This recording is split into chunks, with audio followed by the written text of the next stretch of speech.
if you want to wipe cache on your Samsung Galaxy A26, so first of all, grab your USB-C cable, make sure to connect one part of it right to your phone and the second part of it right to your laptop. Great. Now let's grab our phone. So let's plug it in. So now we will need to put our phone into recovery mode. You can do this by pressing your power button and your volume down button. Also keep in your mind that this one is called the volume up button. We will need it later. So let's hold our volume down and power button simultaneously. Keep on holding until your phone will go dark.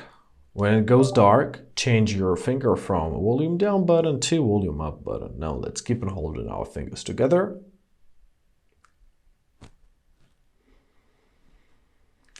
Here we are.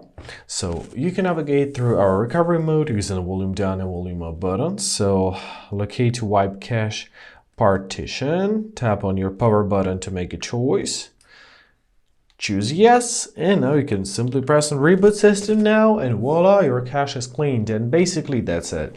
I hope this video was helpful. Thank you so much for watching. Have a great day, and please consider subscribing to our channel.